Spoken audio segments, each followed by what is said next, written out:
conferências. Não sei se vocês têm estado atentos à página, pelo menos à página de Facebook da Note. Temos estado a divulgar este ciclo de conferências que tem a ver também com esta exposição que está a decorrer.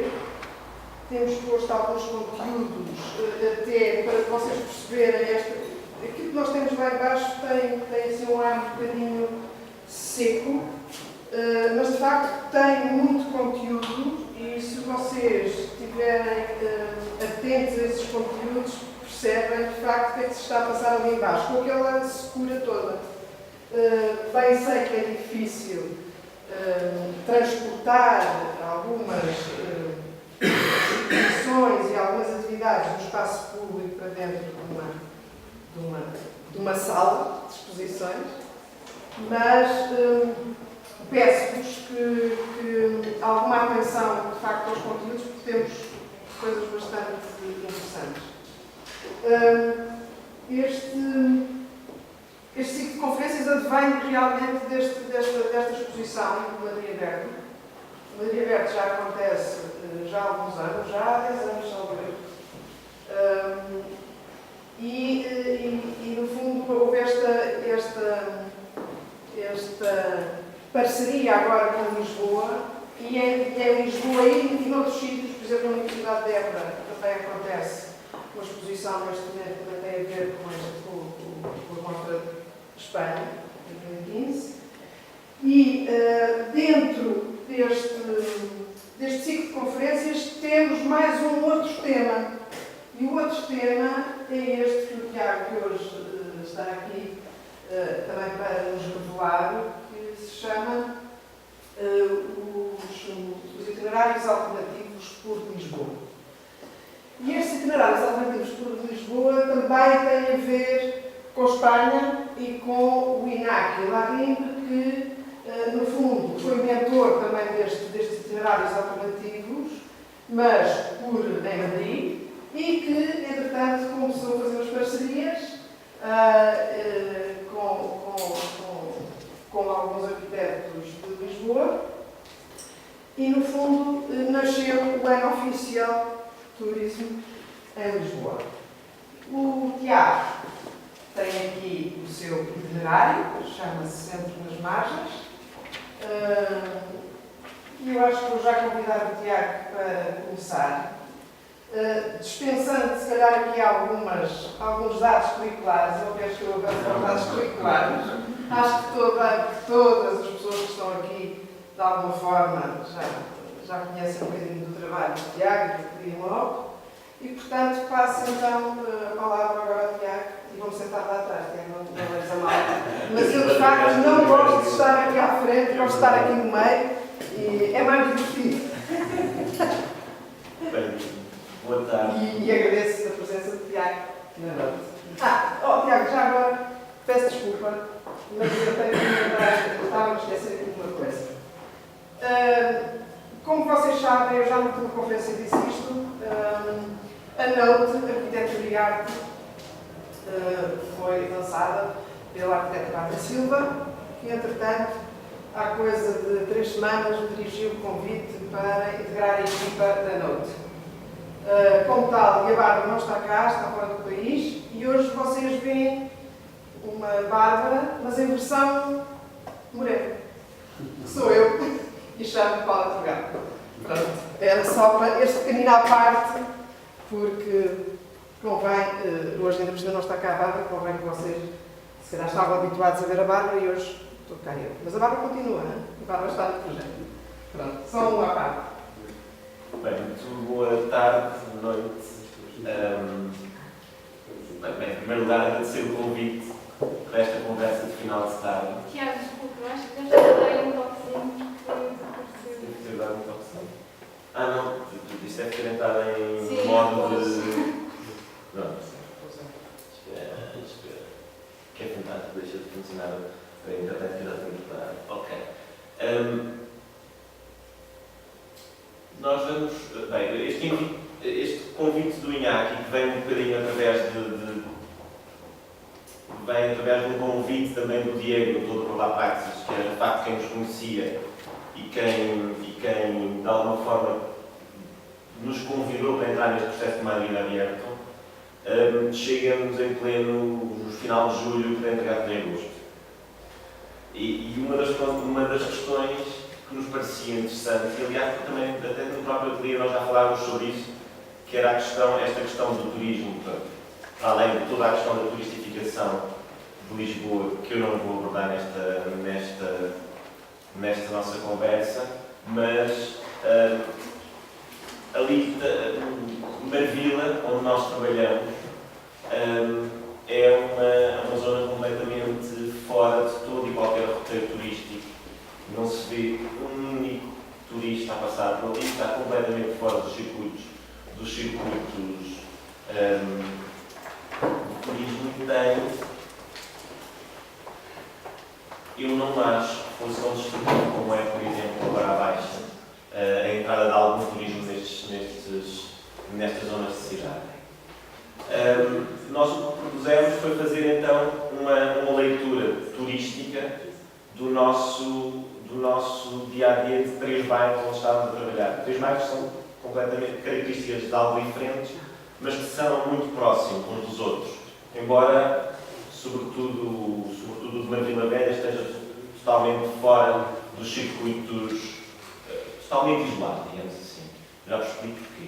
Portanto, só para se perceber a raiz deste território, para além de ter uma ocupação de quintas antiga, portanto, de palacetes, da casa do dono da quinta tinha também, sobretudo nos anos 50, e é a partir daí que nós temos mais ou menos estudado a história deste bairro, tem uma série de construção de bairros, de barracas, portanto, vários bairros de barracas que se foram acumulando ali, um bocadinho em virtude dos movimentos migratórios, que se deram nos anos 50 à cidade de Lisboa, portanto, das pessoas à procura de trabalho e que foram. Bem, vou introduzir a coisa sem isto. Portanto, houve um movimento migratório dos anos 50 onde as pessoas foram ficando por ali. Entretanto, este processo de habitação foi também sendo resolvido nas diferentes décadas, de diferentes formas. Portanto, nós o propomos neste processo de roteiro, que são a Idácias Baixas, Pladac Norte, Pladac Sul e Marvila Velha. E todos eles são mais ou menos erigidos a partir de zonas onde estavam bairros barracas nos anos 50 e nos anos 60 e que são hoje habitados pelas pessoas que viviam nesses bairros. E com histórias absolutamente extraordinárias de uma realidade que eu desconhecia e que tenho pena que não esteja a ser registada. Por exemplo, vou-vos dar um exemplo de coisa que eu não sabia, que uma vez me foi dito por um morador destes bairros, é que eles viviam, e isso sabia, portanto, viviam em contextos de rua de terra batida, sem sapatos, na sua maioria, mas não podiam entrar sem sapatos na zona do centro, portanto, dos anos 50, dos anos 60, não podiam entrar nas zonas do centro da cidade sem as condições mínimas. Corriam risco, os meninos, sobretudo, corriam risco de ser metidos na prisão durante um dia e depois ser levados a casa, só pelo facto de virem ilustrar a pobreza da vida dos Estados Unidos. Portanto, o nosso roteiro, digamos assim, começa na sede da Associação de Moradores do bairro de Pladac Norte. Embora 2 destes bairros tenham associações de moradores, só há um que tem uma sede, pelo menos por enquanto. A do Sul, neste momento, apesar de há 4 anos, quando nós começámos a trabalhar com eles, dizerem não, nós só queremos resolver o problema da legalização das casas e depois fechamos a Associação de Moradores, neste momento já quer ter uma associação e vai fazê-la no decorrer do próximo ano. Mas pronto, isto é o ponto, embora seja o ponto urbanisticamente mais complicado de fazer algum fenómeno de agregação, porque é um ponto que tem, temos mostro já a seguir, portanto isto é o bairro de Pladac Norte, só para terem uma imagem do bairro. Portanto, a Associação de Moradores é nesta extrema do bairro, portanto na ponta mais longe da ligação ao resto da cidade, e tem uma pendente grande, portanto é uma zona onde há um caminho mesmo muito estreito, portanto urbanisticamente seria o sítio mais desaconselhável, mas foi a casa que flagou. Portanto foi a casa que flagou e que a Associação de Moradores decidiu ocupar cerca de no ano mais ou menos 2002.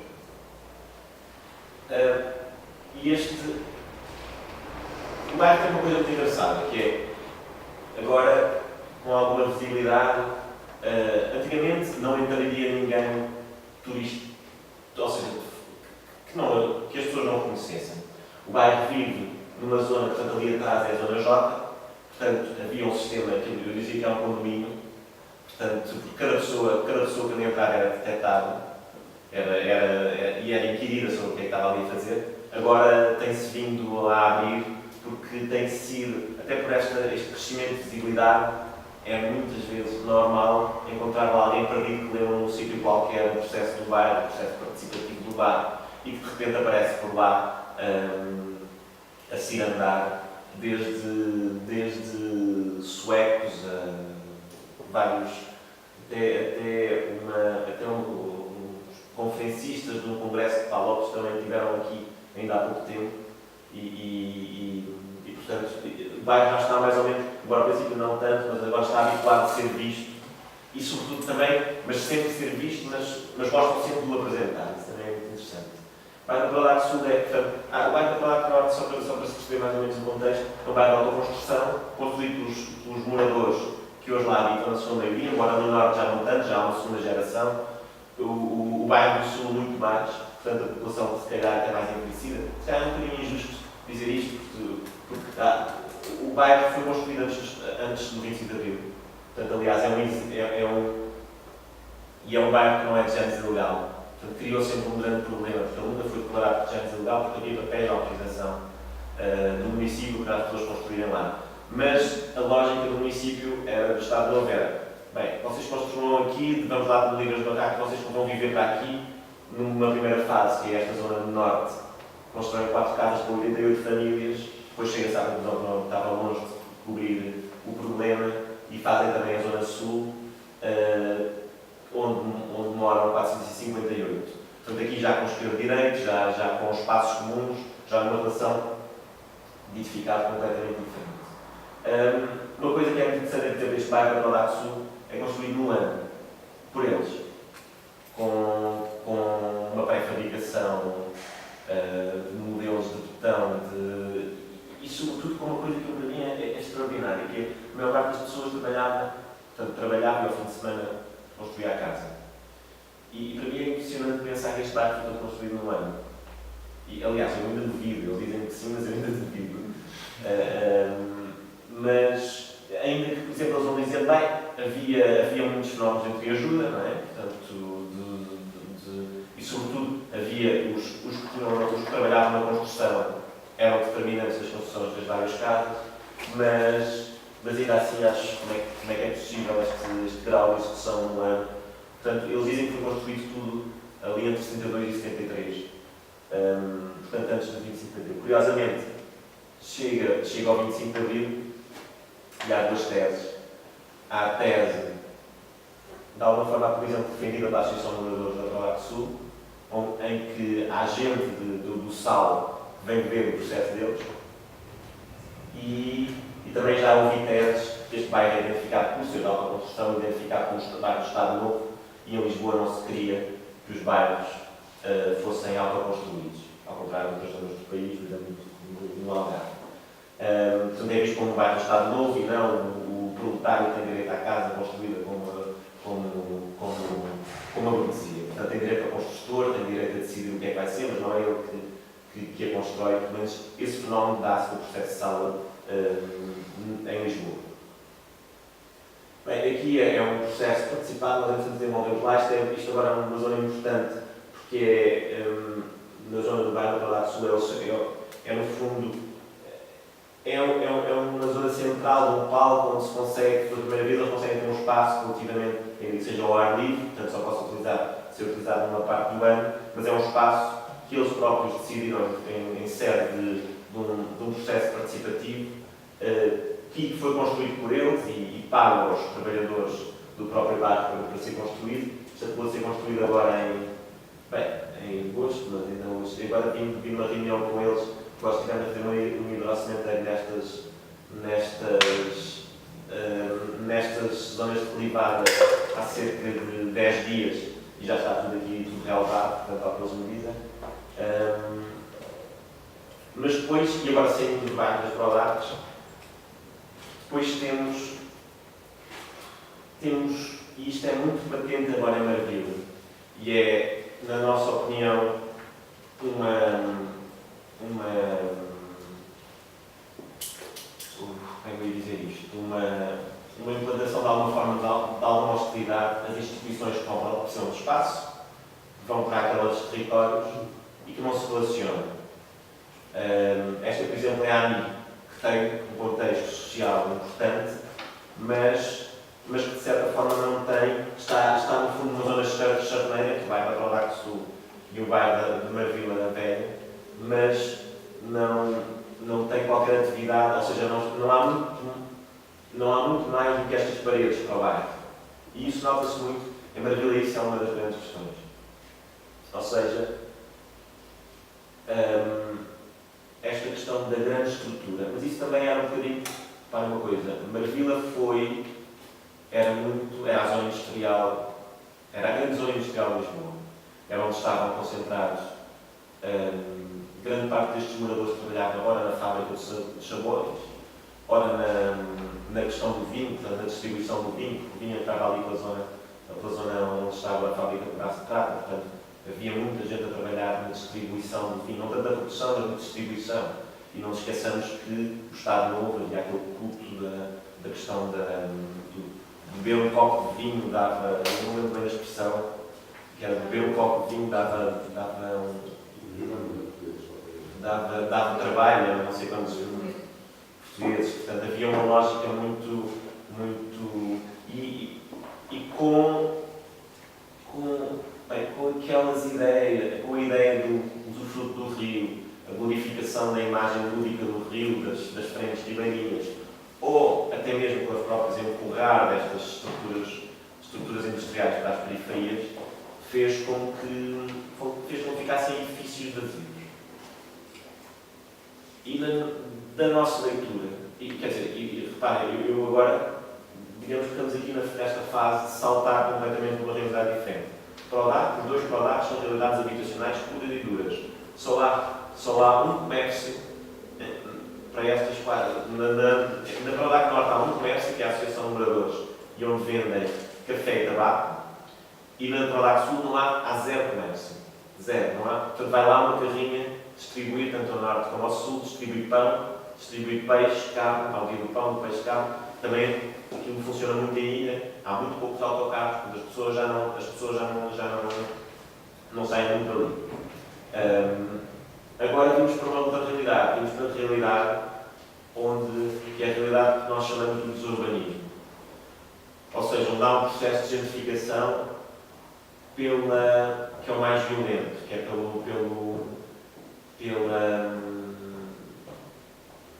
pelo desaparecimento, pela ausência, pela ruína, no fundo.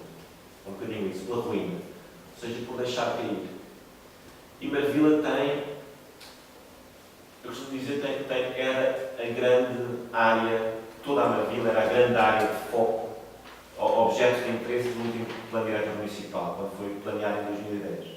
Nós temos as intervenções a defender as propostas do plano, dizia-se que para Marvila iria o grande Hospital de Lisboa, iria iniciar portanto, o início da terceira travessia do Tejo era ali em Marvila, já vos vou mostrar umas imagens, e grande parte da construção nova, que não seria de luxo, mas seria para uma classe média, estava a ser concentrada ali. Aliás, há uma operação financeira grande, designadamente do nosso grande banco de referência, o Banco BES, que faz uma série de compras ali nos territórios mais urbanos, com maior perspectiva de edificação, para fazer as operações financeiras, que é muito interessante, e agora muito interessante pelo entre aspas, é que neste momento muitos territórios já estão em fundos imobiliários americanos, já nem se percebe, nem nós conseguimos, nós tentámos fazer algum trabalho, de perceber como é que estava a propriedade daqueles territórios, está tudo parado. atenção, está tudo parado e o fenómeno de desurbanismo e de gentrificação é feito porque, de repente, o edifício do lado cai e as pessoas vão cada vez se sentindo pior a viver naqueles territórios. Mas, sobretudo na Vila Velha, tem... Sim. Isso é utópico, a Vila Velha... Não, olha, vou se calhar... Marvila Velha é na zona da Rua de Marvila, onde os dois eixos de... os dois eixos, o que vem de linha férrea, o que vem entre Campos e o que vem de Santa Apolónia se juntam. Pronto. E Marvila Velha é aquele triângulo, digamos. O que vai para o baixo do rio já é o Poço do Bispo, exatamente. Portanto, nós aqui centramos a coisa neste triângulo que ficou entre infraestruturas, certo?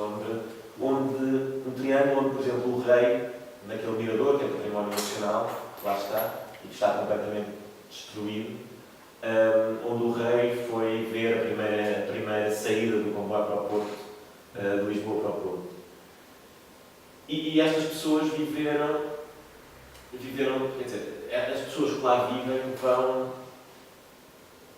É curioso que aí, por exemplo, é muito interessante o papel das marchas de Lisboa, em termos identitários, porque a marcha de Lisboa é feita neste triângulo, na Sociedade 3 de Agosto. Até a marcha de Marvila é preparada ali, e é preparada por pessoas que se dizem de Marvila, portanto, os filhos dos operários daquelas fábricas, mas gente que já vive na periferia, mas que se considera identitariamente de Marvila. Se houvesse condições, eu lá viver. Novamente, tenho uma perfeita consciência disso, porque são pessoas que sentem essa identidade. Por outro lado, não conseguiam. Por outro lado, a sua casa foi caindo, era uma casa arrendada, não tinha condições para já ter os filhos, não tinha. E pronto. As poucas crianças que se vão vendo no território estão deixadas aos avós. E isso é interessante porque também mantém a relação, mesmo com crianças que têm ali escola à volta e que os avós depois vão gerindo a coisa diária. Mas as crianças também não deixam, embora não habitem, não deixam de ser de Marvila. E Marvila ainda tem muitas coisas muito importantes e identitárias, até o oriental, por exemplo. A questão do oriental, do clube de futebol. Por exemplo, há uma coisa, já agora faço esta publicidade, há uma coisa que eu não quero perder este ano, é muito raro isso acontecer, porque raramente o oriental e o Atlético se cruzam na mesma divisão. E este ano estão os dois na Liga de Honra e vão jogar a última jornada da Liga Oriental Atlético. Portanto, é o Oriental da zona de Marvila, o Atlético da zona de Alcântara. Portanto, é uma coisa que é preciso ter algum cuidado, dá pancadaria. Mas é um evento que será lá para maio, que eu não quero perder este ano. E isto é a Rua de Marvila, portanto, isto é um bocadinho aquilo que nós falamos. O confronto entre muitas destas coisas a propriedade neste caso não são especuladores que estão a comprar estas câmaras. Isto ou é municipal, ou muitas vezes está perdido em processo de partilhas. Já nem a Câmara sabe muito bem a quantidade de donos que já tem, que não se entenderam e, portanto, já não se consegue desenhar o processo. E isto é a Sociedade 3 de Agosto, é a entrada da Sociedade 3 de Agosto que é muito importante nessa lógica de identidade de Marvila, porque é que agrega, é onde se faz a preparação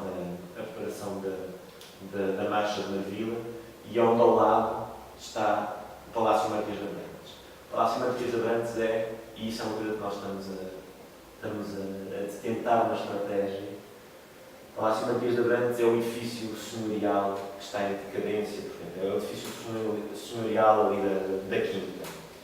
E é uma coisa que nós fomos notando também muitas conversas ali com a população, que é o objeto desejado de todos aqueles moradores. É o Palácio dos Senhores, com uma escala completamente diferente, de vãos, pés direitos, de tudo, onde, por exemplo, os moradores desejariam muito que fosse a Junta de Freguesia. Eles criticam muito que a Junta de Freguesia fez um edifício novo fora daquele contexto. Mas que devia ter sido ali, porque aquilo era um edifício fundador, inclusivamente na Rua de Marvila. Portanto, e nós temos estado a tentar tratar com eles de uma certa forma de ocupação e da abertura deste espaço do Palácio Marquês de Abrantes, porque é muito importante fazer o que nunca foi também. Que ele nunca foi um espaço do povo, nunca foi um espaço para o povo. E tentar abrir essas portas e tentar abrir esse espaço. Isto não se vê, é aquele edifício ali do lado, esta é a entrada do 3 de agosto, mas é uma coisa que eu acho que é muito interessante visitar, até pela escala que tem lá dentro. Portanto, a própria sociedade tem uma escala. Eu acho que, por exemplo, isso também é muito notório na zona do Intendente, da Moraria, é de repente termos estas associações populares,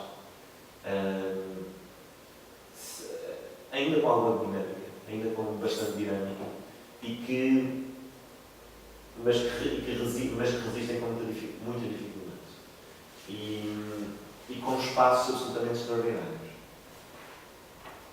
Isto é o resultado, neste percurso há uma intervenção que também é resultado lá de um processo participado, que é uma coisa que basicamente os moradores já tinham, quando nós entramos a trabalhar neste bairro, os moradores já tinham definido que queriam, já estavam no programa do Presidente de Junta de Freguesia, que nunca foi feito, em vários programas, que era um parque intergeracional. E o parque intergeracional era uma jogada dos avós, que era, os avós diziam, bem, os nossos netos, depois ao fim de semana, vão todos para casa dos pais.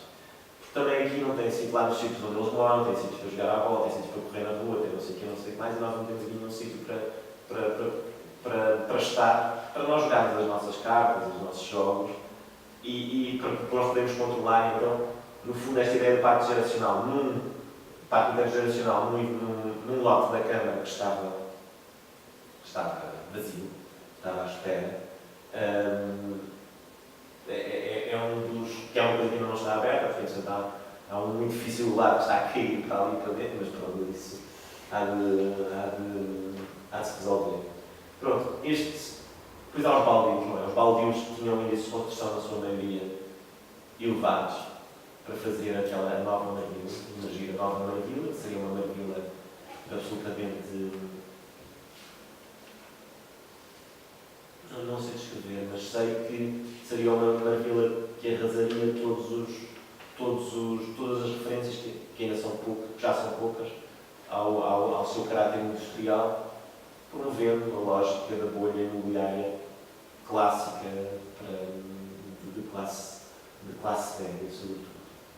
Ainda houve aqui também, eu esqueci-me sempre deste, isto chegou a estar projetado não para estas zonas, mas aqui para a próxima cidade, a cidade que abarcaria todos os ministérios, a determinada altura, portanto, mas isso foi um daqueles projetos que acabou. Isto foi um bocadinho feito, como vos digo, com prata da casa, ou seja, em 3 bairros que nós estamos a trabalhar e podemos contar estas histórias, às vezes um bocadinho, nós somos historiadores, às vezes um bocadinho exagerada até pela própria população, mas que nós não gostamos de as coar, ou seja, e gostamos de as contar, porque é um património é um património de transmissão oral de pessoas que muitas vezes de uma Lisboa que não fica, que nós achamos que não está a ficar na história. E uma Lisboa que, se nada se fizer, vai desaparecer rapidamente. Eu não acho, no caso sobretudo de Marvila Velha, no caso concreto de Marvila Velha, eu já não acho que a sua reabilitação se possa fazer exclusivamente para as pessoas que lá estão. Acho que é decisivo ir para lá gente que nunca teve relação com Marvila para começar a trabalhar, para começar a agir naquele território. Também não tenho dúvidas que aquele território estará sob sérios riscos assim que rebente novamente uma bolha de crédito, assim que começa a emergir uma bolha de crédito. Aquele território tem um sistema de vistas absolutamente extraordinário, tem espaço para construção nova, tem ainda assim boas acessibilidades, tem péssimos serviços públicos de transporte, péssimo, que esmaga e transforma as pessoas em ilha, ou seja, as pessoas sentem-se a viver numa ilha porque só têm um autocarro para ir para uma determinada zona da cidade, não tem para outra, vai sempre retirado. E isso também é uma forma de desurbanismo. Só para fazer companhia agora. Porque agora. Mas sentas aqui. Não. Agora, se quiseres, também vir para aqui. Acho que é muito melhor. Agora estamos aqui nesta conversa mais informal e que eu acho que tem que dar a palavra primeiro ao público, antes dele. Eu não queria estar por questões, mas acho que é importante que a plateia abrisse agora um bocadinho este debate e que pudesse colocar algumas questões ao Tiago. De facto, há aqui uma grande preocupação com esta zona de Lisboa e isso é evidente, aliás, já no trabalho que o Tiago faz com esta zona há muito tempo e que, no fundo, se calhar, eu achei graça a uma coisa que tu partilhaste no Facebook, uma fotografia da Note, e que puseste qualquer coisa deste género, vou falar sobre o percurso turístico desenhado para a vila. E esta coisa do percurso turístico, eu fiquei assim, turístico, porque, de facto, é preciso chamar a atenção para o sítio. Não desta forma do turista, não é? Penso eu, da máquina fotográfica e de, se calhar, também algumas preocupações estão patentes no ano oficial de turismo e que, de facto, pode vir a chamar a atenção para estas zonas e poder, de alguma maneira, elas serem intervencionadas de outra forma. Não sei se quer. Eu posso só contar umas histórias de António Catarina. Eu sou da Câmara Municipal de Lisboa. Estive ligado aos pátios e vilas. O pátio do colégio era um dos que fazia parte da lista de património de pátios e vilas. Há muitos nessa zona que são ligados pátios. Nesse caso foi a transformação dos Palácios Marquês de Abrantes em habitação. Aquilo tudo está compartimentado. Eu trabalhei aí, conheço as pessoas, ou conhecia, se calhar provavelmente muitos deles já morreram, desde a Dona Maria que vendia ovos naquela zona do pátio do colégio que está para ali no caminho do ferro. Era assim.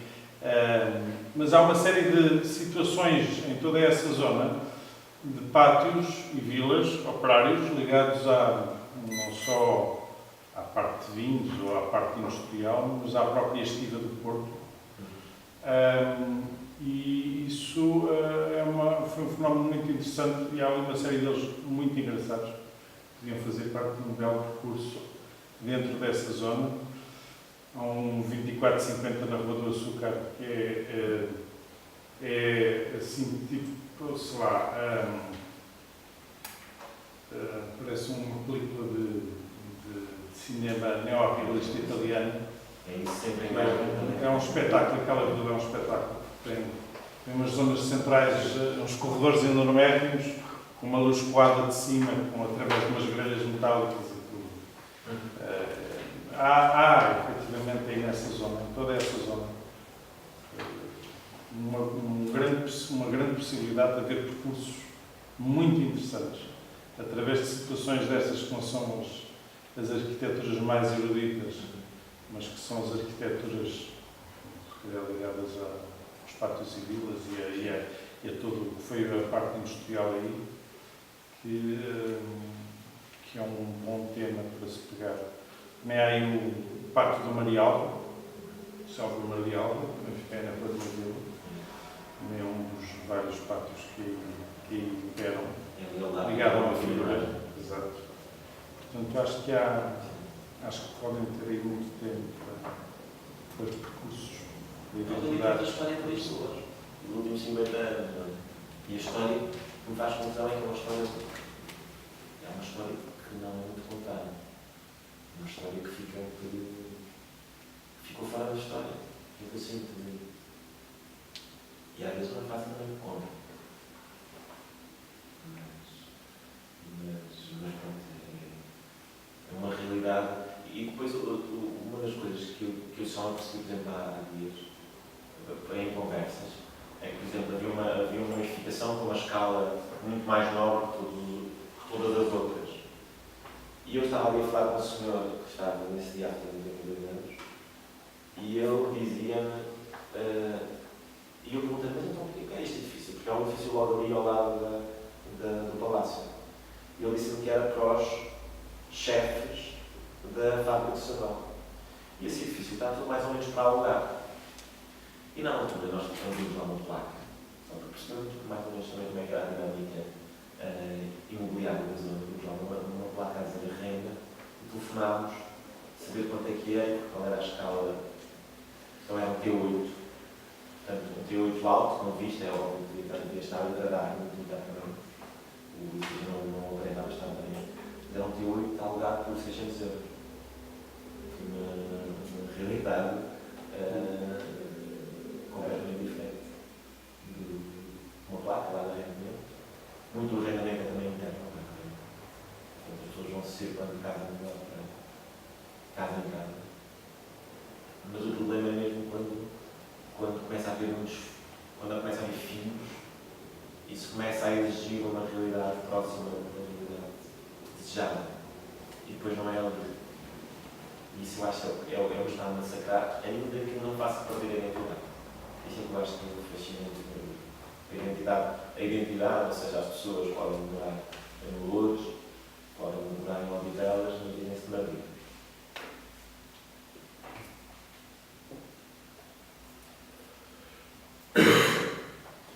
Essa é uma ideia. Eu tenho a impressão que aquela zona foi muito, digamos, apertada e absorvida, no caso do Lourdes, funcionava de gás, não é? Do lado e do outro lado da fábrica para a prata. Eu trabalhei aí, numa dessas estruturas grandes que pertencia à água das pedras, Vidar e Água das Pedras. Eram todos do Sr. Conde de 6 anos. E tinham um cais enorme, que nunca viram um único comboio de transporte, quer dizer, tudo aquilo já estava completamente, isto em 1960, paralisado, porque realmente o próprio ar que se sentia ali era de mal respirar. As estruturas de escritórios, os poucos escritórios que foram para lá, já tinham que ter ar-condicionado porque custava muito já as pessoas respirarem. E aqui tenho a impressão que um do lado e outro do outro apartaram com aquela gente. Essa é uma das questões, a fraca qualidade destas construções. E aí desde a prova, em termos técnicos, a maior parte das pessoas tem a falar que a maior parte das pessoas tem ar-condicionado porque é muito frio, muito quente.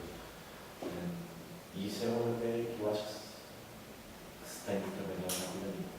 Resolver aquele problema para começar a ir que vives conforto sem consumo tão menor de energia. Isso é que eu acho que são sem financiamento. Sem financiamento para este tipo de... E os transportes não havia, quer dizer, naquela zona mesmo já, naquela zona. Eu, por exemplo, chegar lá, a deixar o carro no Castorém, naquela altura que disse deixar o carro no Castorém, para fazer aquele trajeto com mais de 3 ou 4 fulanos que trabalhavam comigo, vinhamos do Castorém até Braço Prata. Trabalhávamos, voltávamos, metíamos o carro, deixar o carro. E isto, por exemplo, no 25 de Abril, a minha preocupação é o carro está lá no Castorém, agora é como onde é que eu vou buscar? No dia. No dia. Porque, na prática, servíamos nós e os carros para transporte público, para aquela zona para a Sepultura, que era ali. E não havia nada de transporte. A zona mais Vila Velha tem inclusive o problema. O autocarro só pode entrar e sair por uma zona. Porque não se pode passar por baixo de uma ponte que foi desenhada sem altura suficiente para se conseguir atravessar. Portanto, isso é uma... Ou seja, ficou ali isolado. Portanto, o carro naquela rua, o autocarro naquela rua para Vila tem que fazer a imersão de marcha para voltar para trás.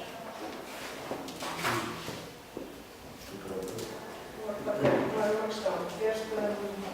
Este teu empenho de acordar, portanto, esta escolha deste recurso, é um empenho que já vem do trabalho que vocês têm utilizado, certo?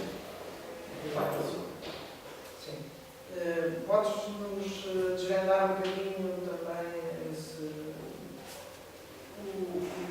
o interesse, como é que o ateliê chegou a estes bairros de gerência legal? Curiosamente, só para vos contar também uma pequena história, eu quando acabei a licenciatura, já foi há alguns anos, um dos meus primeiros projetos foi fazer uma casa para um bairro de gerência legal. E foi curioso todo o processo, porque foi curioso com o cliente, pois o cliente não estava, portanto havia um intermediário, depois eu lá fiz o projeto foi, havia uma comissão de moradores, porque as comissões de moradores depois são quem nos passa grande parte também, pelo menos na altura, já foi há muito tempo, alguma informação também para o projeto, depois curiosamente, estes projetos que estão à procura de ser licenciados e que foram feitos de raiz como o meu, é chumbado pela Câmara.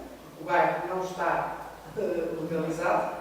Como não está legalizado, é chumbado e fica-se à espera que o bairro seja legalizado para depois automaticamente este licenciamento que já tinha entrado e a obra feita, então aí fica licenciado. Portanto, já tive essa pequena experiência e é sempre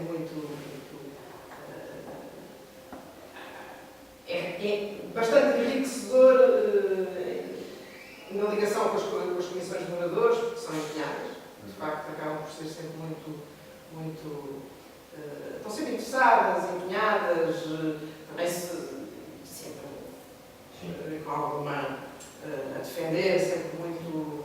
Fizemos também alguns exercícios, curiosamente, até o ano passado e há 2 anos na Luzia, no 4º ano também, no bairro de Gerência Legal, ao pé do Lumiar. E, portanto, lá estão novamente as comissões de moradores que comandam que fazem pontes e que são bastante interessantes.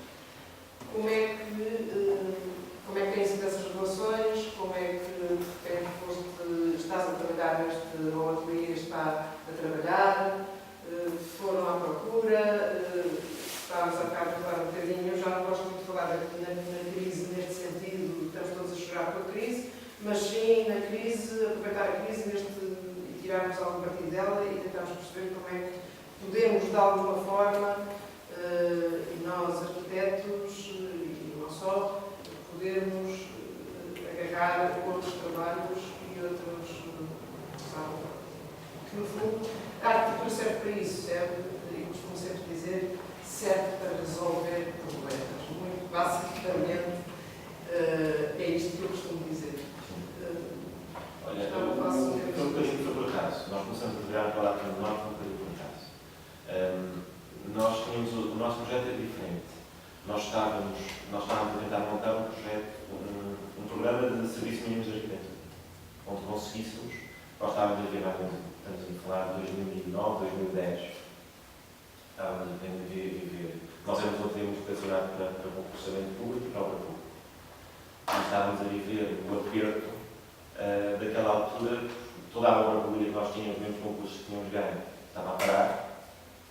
Mesmo os pagamentos estavam a ser cada vez mais protelados, portanto aquilo era um esforço inacreditável. E sobretudo, e havia aquela grande pressão do discurso devastador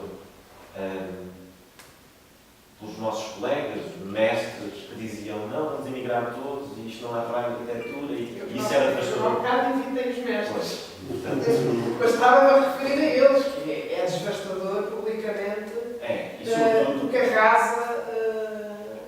Quando estamos a viver o problema da crise, por exemplo, há muitas questões de arquitetura, a habitação, a questão das questões urbanas do espaço público. Isto são matérias de arquitetura. E onde há maiores tensões. dizer que a arquitetura não tem trabalho nesta altura dar um tiro no pé. E nós começámos a pensar, bem, então vamos lá ver, nós dizíamos que isto fundamentalmente há muito trabalho de arquitetura para fazer, o que não há é investimento para pagar a arquitetura. Portanto, o nosso problema tem de ser encontrar financiamento para pagar a arquitetura e não dizer que não há arquitetura para fazer. Nós fomos aqui a desenhar e a fazer projetos de uma série de coisas que é preciso resolver. E nós queríamos começar, e começamos a fazer o contrário, ou seja, começamos a tentar, bem, damos mesmo àquelas pessoas que não têm, nunca tiveram condições de contratar arquitetos. E vamos fazer este programa de serviços mínimos de arquitetura.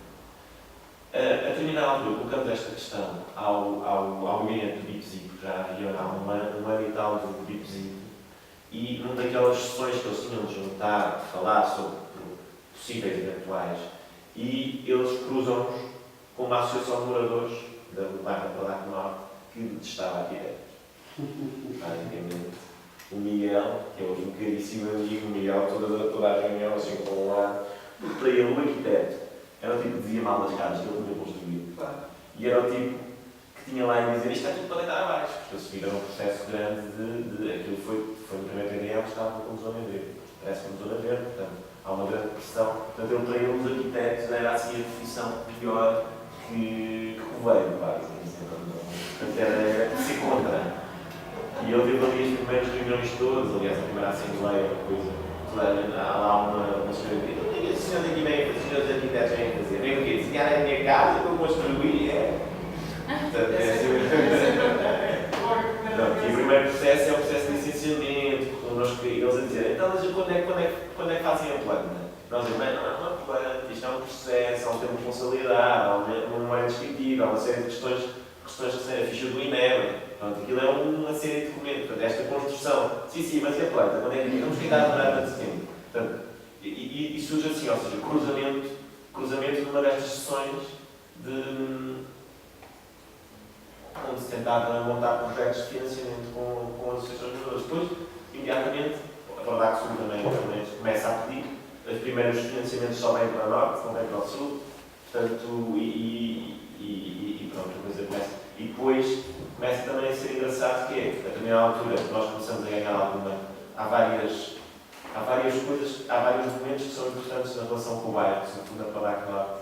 Há coisas que nós fazemos sem querer e que depois são particularmente determinantes. Por exemplo, no dia da primeira Assembleia, nós somos muito, uma Assembleia muito tensa, nós somos muito confrontados. Eu levei a minha filha na altura, porque nós não tínhamos sítio para ela dormir, portanto, é um grande problema trabalhar assim com associações de moradores, é que temos sempre quando não é associações, quando não é assembleias, é as festas que eles não perdoam se fazem. Mas eu levei a minha filha e isto passou a ser um motivo de proximidade, no sentido de perguntar-lhe sempre como é que ela está, não sei o quê. Portanto, passou a ser e outra das coisas que nós tínhamos definido logo no início, nós definimos uma série de procedimentos nossos, uma das coisas era não deixar que nos tratassem por arquitetos. Foi mais ou menos difícil, até não conseguimos que fosse cumprido, mas pronto, tratassem dos nomes. E por exemplo, na Palac Norte, quando nós acabámos, dissemos, não, vamos acabar e não sei o quê, pronto, é a última vez que estamos a cá a fazer um levantamento, e eles disseram, então levam-se embora. E aquilo gerou uma outra assembleia sobre o que é que nós podíamos fazer a seguir. E que foi, sobretudo, trabalhar o espaço público.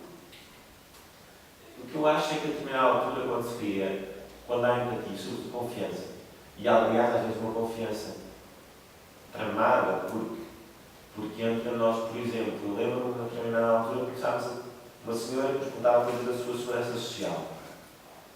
Portanto, que nos pediu ao papel, então vejam lá, o que é que eu tenho de fazer, eu decidi esta carta. Portanto, já eram os gajos que o ouviam. Mas já não. Mas tínhamos de ter cuidado, exatamente, porque aquilo era maneira. Portanto, ou seja, já dávamos resposta, depois era o pai que estava chateado com o filho e nos contava os problemas do filho, que tinha deixado a mulher, não sei quem tinha saído para outra, aquela do outro canto do bairro. Portanto, já vivíamos estas histórias. Ou seja, quando se entra ali como temos também sempre tentar remeter muito para a profissão, às vezes. Temos de puxar a profissão e dizer, não, nós sabemos fazer isto, atenção. E outra das questões é, o nosso trabalho tem de ser pago. E nós não podemos começar a trabalhar sem ser pago. Acho que isso é uma questão fundamental, que é, nós não fazemos voluntariado, nós fazemos trabalho profissional e nós queremos ter uma relação convosco, uma relação fiscal como temos com qualquer outro cliente. Ainda que possam ser vocês a pagar. Mas isso é outra questão. Vocês têm nos ajudado a construir programas, a construir candidaturas. A maioria delas falhamos e não conseguimos. Candidaturas para financiamento. Mas depois também vai sendo feito. Mas, portanto, eu costumo dizer que quando nós entramos no mar, raramente saímos. São uma doença, e para a doença. Não, vê-se que há aí, da tua parte, uma pessoa emotiva, me parece, e vê-se quando falas dos bairros, estás a falar com um certo amor, não é? Quando falas com os tipos das casas, nós estávamos todos a chegar um cantinho, eu, a Rita e a Karen estávamos ali assim meio que lacrimejantes e de repente a vereadora chama-nos e diz: não, também vão distribuir. Nós temos que ficar aqui usar um cantinho. Mas foi um momento muito emocionante, as pessoas estavam a ir à casa que tinham construído, passado 40 anos de luta, eram os primeiros títulos das casas que estavam a ter. E aqui foi um momento muito bom, mas ao mesmo tempo muito pesado. Mas sim, isso também tem a ver com. A questão da emoção é uma questão tramada depois de separar as coisas, não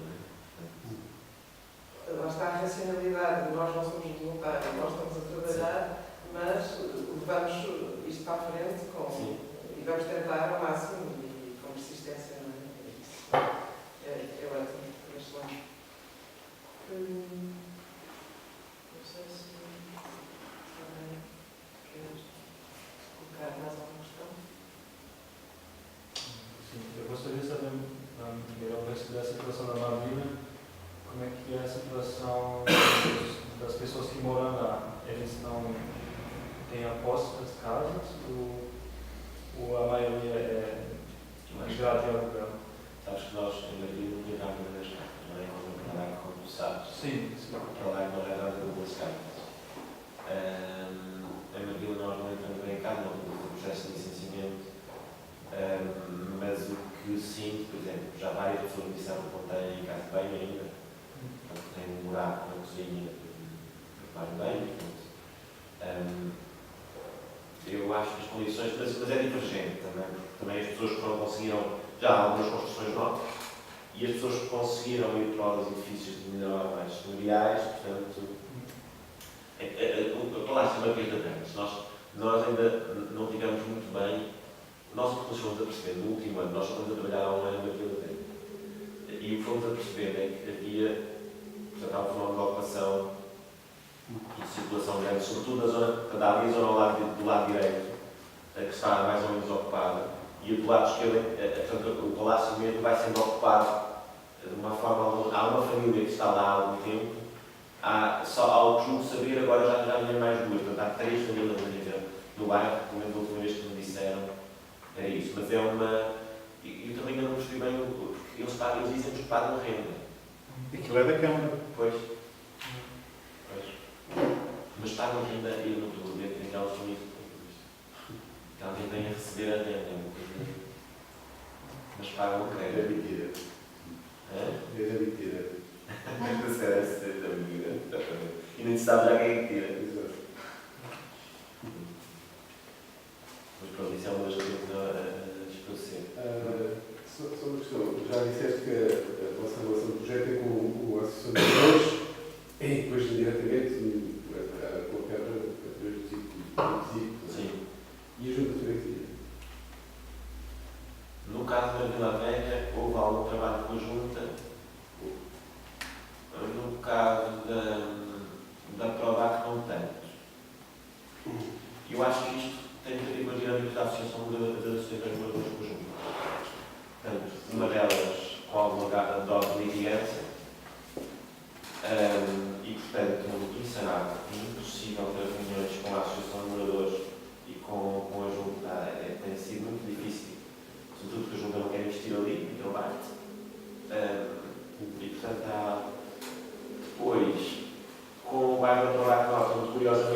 curiosamente, isso é uma história engraçada, que eu valorizo muito, que é o presidente da Associação de Moradores do bairro da Tornac Norte, a determinada altura ganha enorme relevância com as operações no espaço público que faz ali, é convidado para ser parte do Executivo da Junta e fica com essas áreas do espaço público, porque tinha experiência de...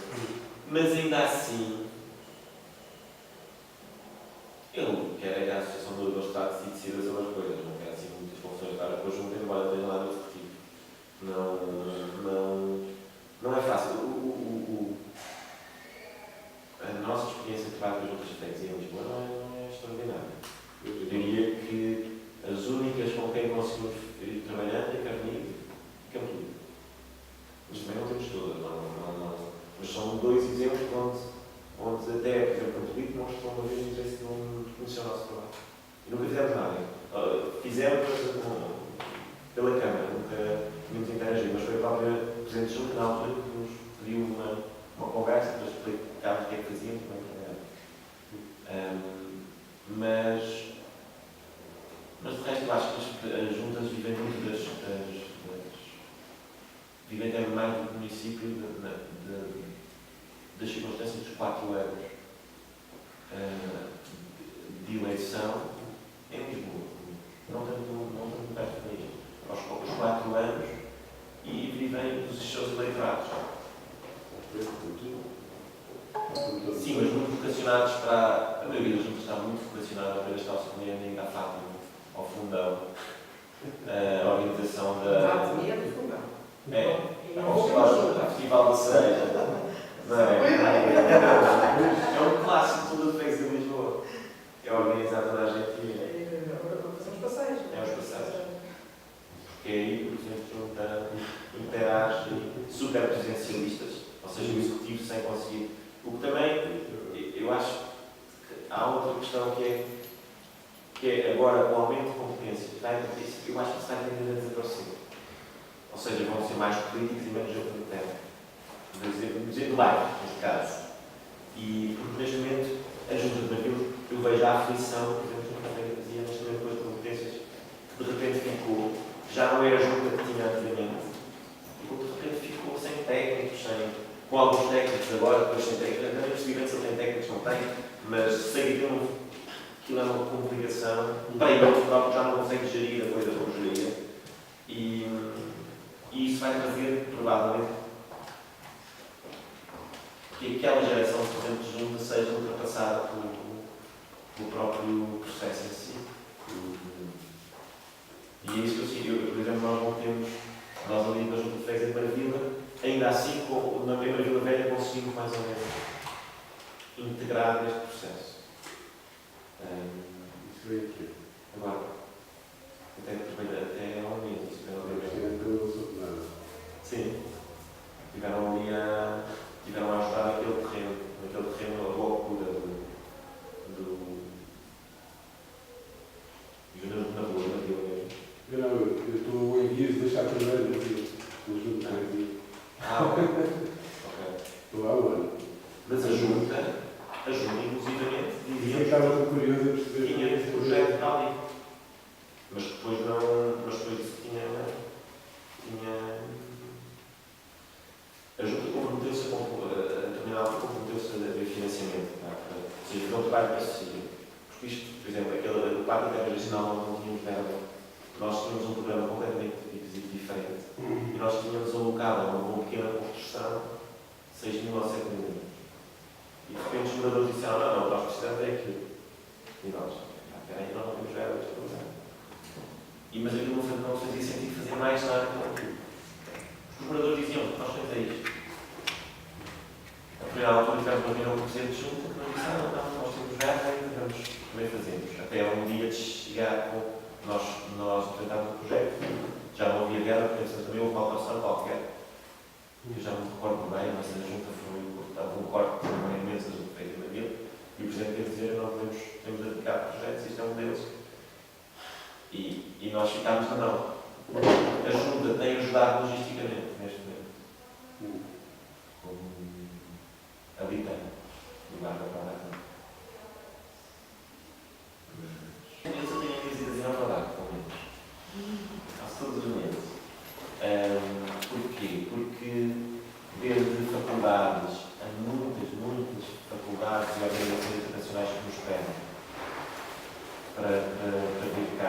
vamos, sei lá, a Universidade de Meia, na Suécia, o Royal Institute of British Urbanists, que deu um prémio à cidade de Lisboa por participação, e foram lá ver que há lá uma. Mais que as nossas universidades.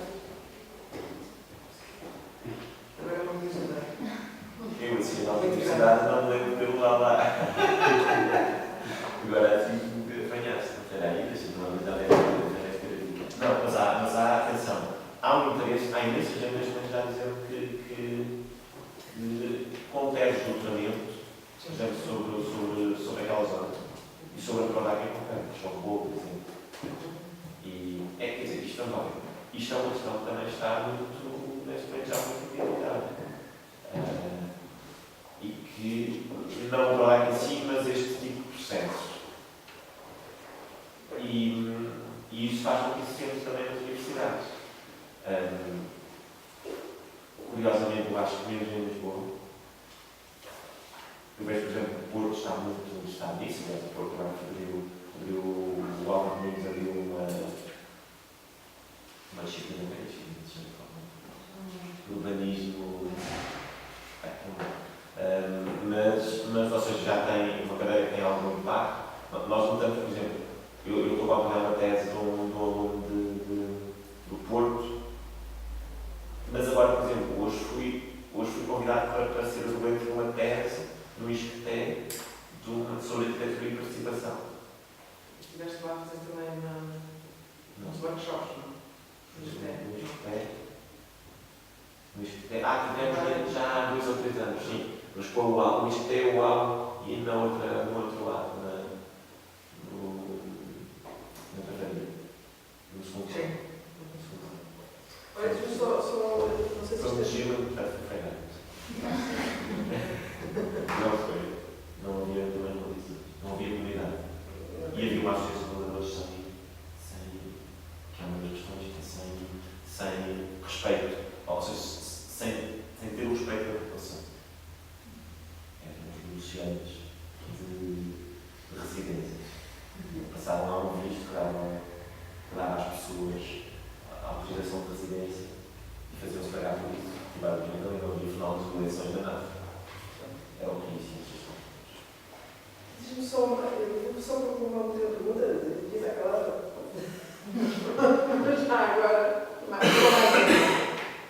achas que o Alejandro Aravena teve alguma coisa com este boom e agora, porque ele teve um impacto muito grande quando começou com a sua filosofia também de arquitetura participativa, isto falando agora nos últimos anos, não é?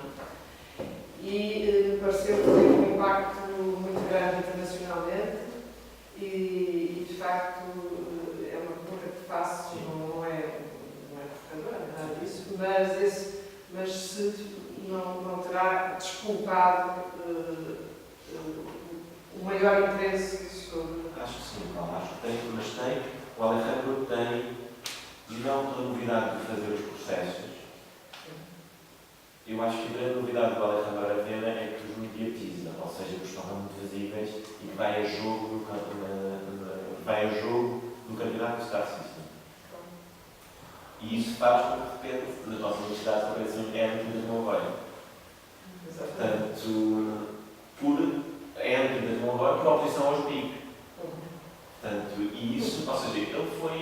Eu tenho uma discussão interna com um crítico destrutivo do trabalho do Alejandro, do Urban Think Tank, que é o Freddy Massata. O Freddy é destrutivo do Aravena, destrutivo do Urban Think Tank, destrutivo, basicamente dizendo que se ele faz um percurso contrário aos recursos de especulação, não sei o quê, de rejeitar os instrumentos de capital, a sua divulgação, a forma como se planeia para estes encontros de binários de dinheiro e estudo. E eu discordo absolutamente.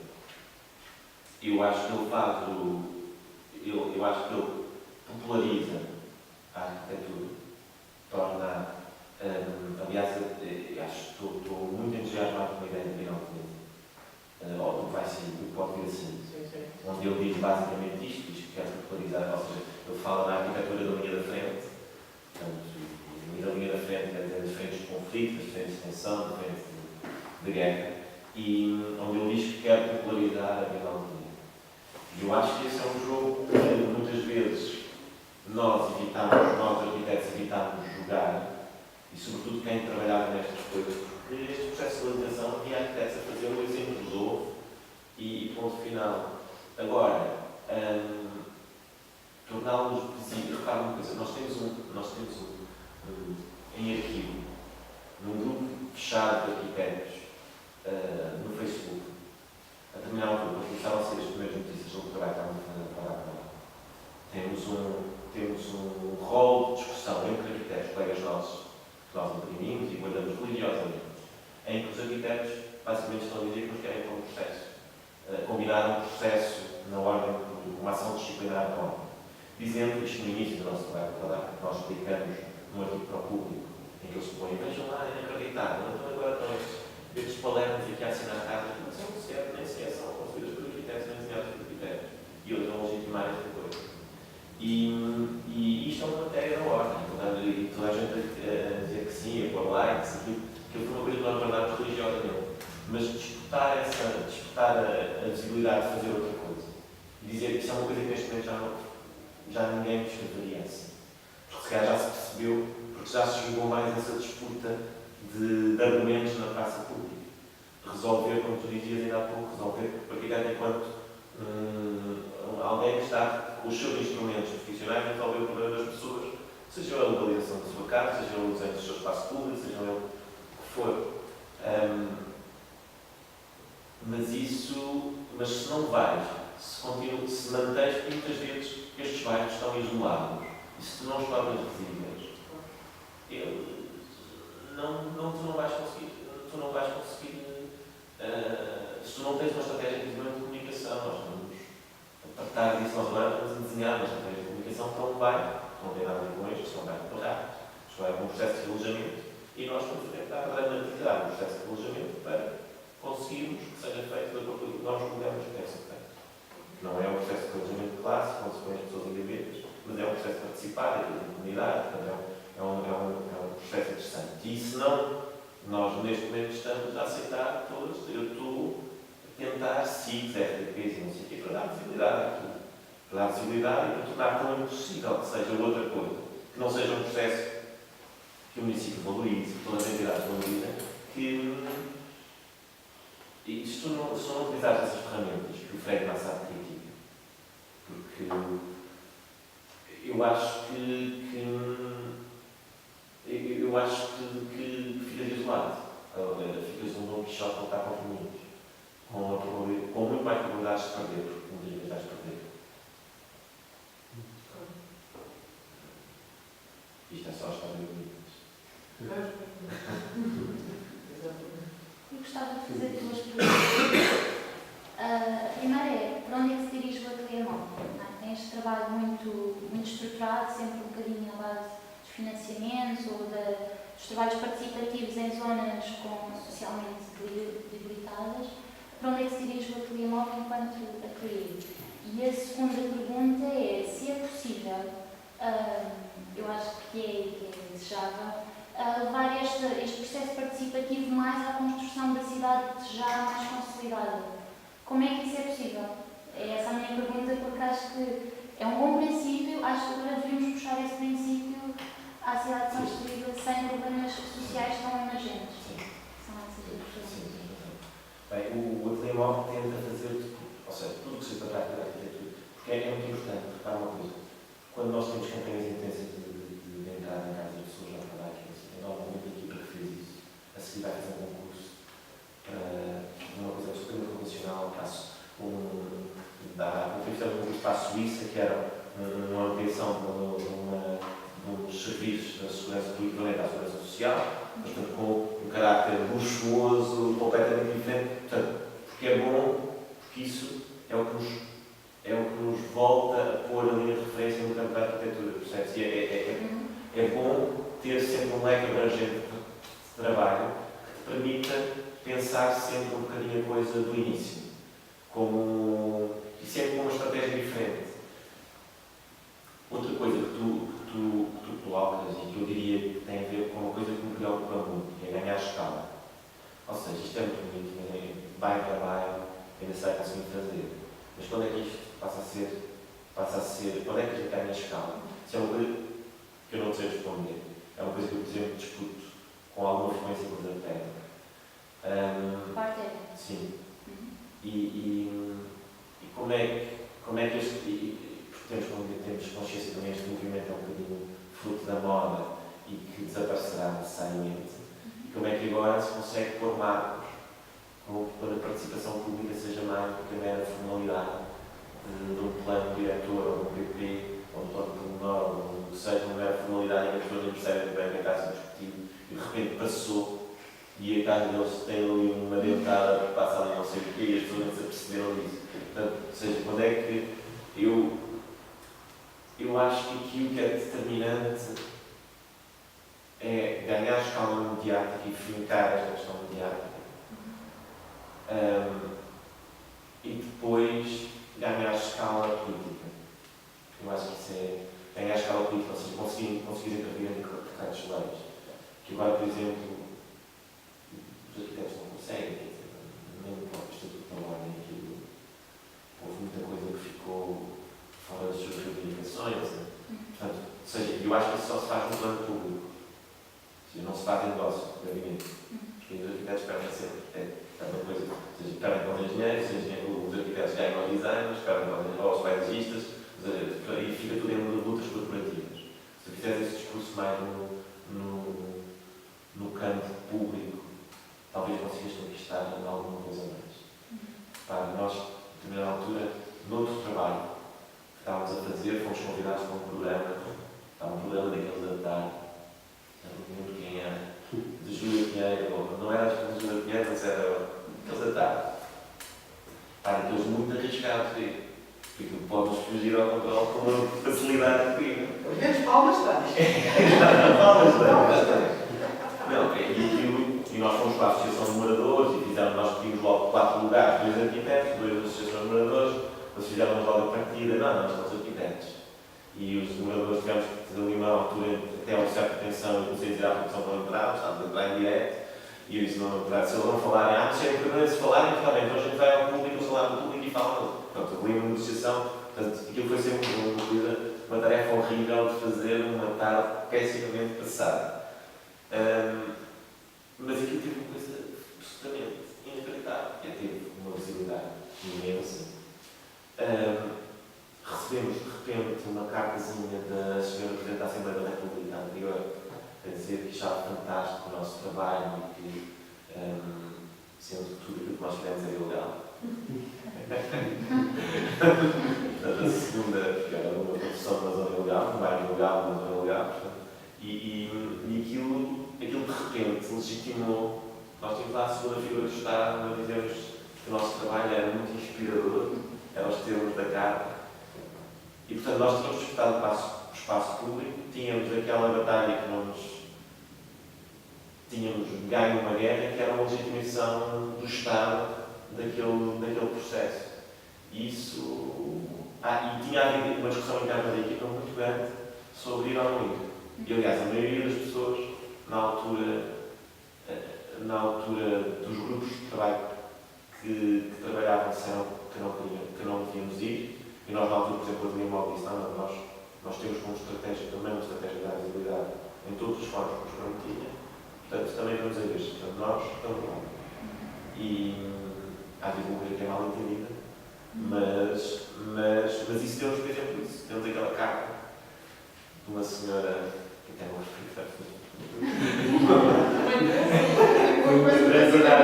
Não foi um conseguimento. Mas pronto, não respondemos. Aquela carta andou ali das chaves, porque temos institucionais e íamos responder. Íamos passando a bola a uns e a outros. Mas o que é que respondemos? O que é que tem um dia a Rita ali a dizer? Sempre respondemos isto, não respondemos.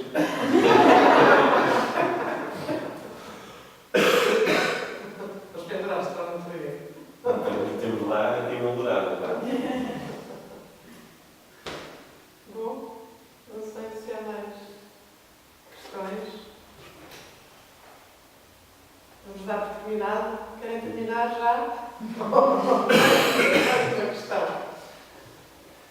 está descrita na imagem, um copo Eu de... gostava de fazer só uma pergunta. Em relação à fábrica de Barros de Prata, e sendo um clube privado cultural, não é? Qual é o impacto que ela tem naquela área?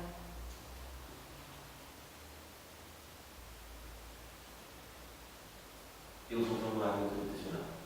Pois. Portanto, eles estão cá em baixo. Mas é que esta marvila é muito mais normal. Tem uma grande escadaria lá para cima, onde passas por cima das zonas. Então não tem relação, eles não vêm cá abaixo. Eles já vieram trabalhar com muitos deles ali na Mas fábrica. mesmo a questão de chamar pessoas para aquela zona. Não até com outra coisa. Aquele triângulo que eu mostrei. Eles não podem, eles dizem que não podem, porque os jovens não podem passar. Porque há roubos e roubos e roubos, são altíssimos. Portanto, há uma lógica de ficar mais ou menos na rua, mas não passar aquela zona, ainda que esteja super iluminado, por exemplo. Mas eles não vêm cá abaixo. A maioria da população não vem cá abaixo, então não tem relação. Eu acho que o trabalho que a fábrica pode fazer é ir um bocadinho lá acima. Isso é o trabalho que falta fazer. Pois está, dando vida cá em baixo, vai-se dando vida Sim. à zona. Não é gentrificador, não ocupa, ou seja, não... É um nichozinho, não é? É um ilha também. Tem outras características, mas não há relação qualquer. Ainda que eu acho, por exemplo, na rede de estruturas que nos apoiam, ali pode ser aquela que melhor nos possa apoiar. Isso também tem a ver com a nossa rede de contactos, sinceramente. Provavelmente. Mas sim, não, já discutimos como é que devíamos nos fazer lá acima e como é que devíamos. Porque ali ir a população lá abaixo é quase uma excursão. É como um território não se vai com muita regularidade. Mas não mais muitos campos do que ali. Do único autocarro que existe.